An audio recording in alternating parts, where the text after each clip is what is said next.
Hey everybody, welcome back to the farm. It is late February. It's kind of a wet and dreary day, but we're catching up on some chores around here, and I just wanted to update you guys on some things. A couple weeks ago we put out a video that said we were tearing down our hydroponic table, and we did.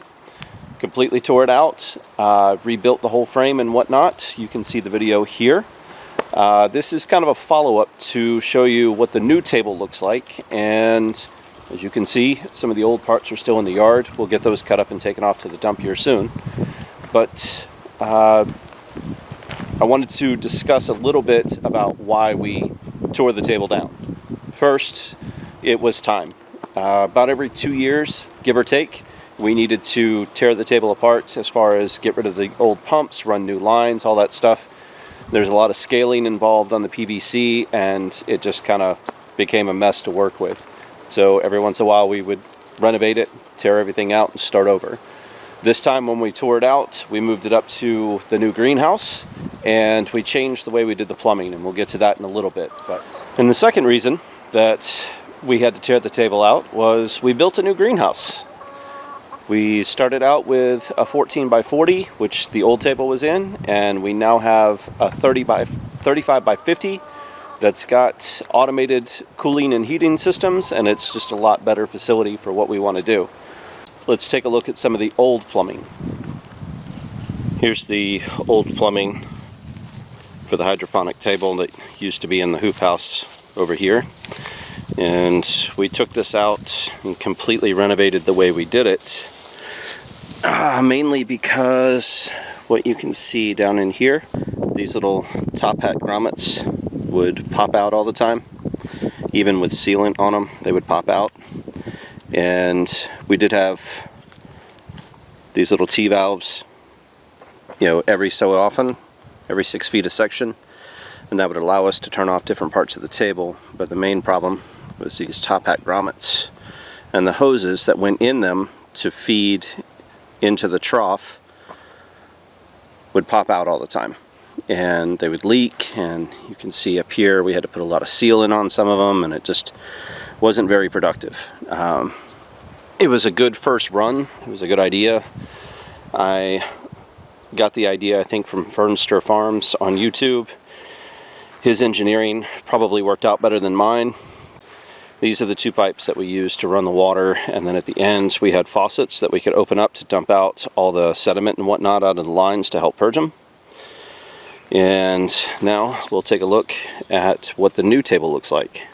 So the table's finally built. I did not get the step-by-step because I'm terrible about firing up the camera while I'm working. I keep forgetting. But we have the same barrel. It's buried in the ground. We will put a ground anchor on it to pin it down this time. Same barrel. We've redone the return system a little bit. And we also created an evacuation line right there that goes outside of the greenhouse. And that's used so that when we need to clean the trough or anything like that, we can dispose of that bad water straight out of the greenhouse instead of having to drop it on the ground or whatever. We have the same number of troughs, same setup as before. We have 2 pumps, 2 main lines. Each trough gets 1 line from each of the main lines. That way if we have a pump get blocked up, it'll still be able to run, still get water from at least one of the 2 pumps. And as you can see, most of the table is empty right now, and the reason for that is we're just getting started on the season. But you can see these 3 troughs are running. We got some Starfighter, some Rock Soy, and a mixture of different types right here. As far as the main line go, what we did different is in the setup here. We used poly tubing instead of PVC. It's less expensive, a little more flexible. When it comes time to clean it out or replace it, it's pretty easy. Also, instead of the top hats, we used pop barb fittings. Just pop a hole into the poly, pop the barb in, and then slide your tubing on. Most all of this stuff was available from Lowe's in the drip irrigation section. I did have to order the barbs. The on-off valves, there's different ways to do them, but this is one of them. And we put those every so often through the table so that we can shut off sections that we're not using and stage out. That way we're not running water and nutrients on empty trays growing nothing but algae. Basic table construction is made up of fence rail and fence rail clamps from Lowe's.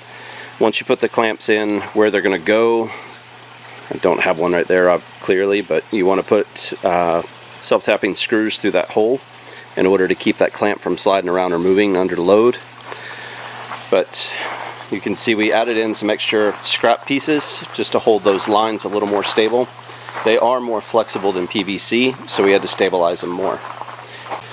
But this is the new table, and in about 6 weeks it will look like a little green forest on top of here. But we're off to a good start as is. If you have questions about the table itself or how we built it, how we're running it, things like that, drop them below. I did get one question earlier about water and nutrients, and the water that we use comes off of an RO system, and we fill up a barrel with RO water and reverse osmosis water, and then we mix our nutrients into that and then introduce it into the system kind of in a staged amount. Like we measure out how much water we need and how much nutrients, and then we add it that way. And we use powdered nutrients, not liquid. I don't have any kind of controller, so all of the math is done with an EC pen, where we check the EC of the tank and the pH to make sure that things are in balance, and then we add the appropriate nutrients to bring it up or down as necessary. We add fresh water once a week, and that's about it. Like all the magic takes place inside the roots. But that is our table, and this is the new construction. So I'll give you an update in about 6 to 8 weeks, let you know how the table is running and if I found any problems with the new design. Have a good one.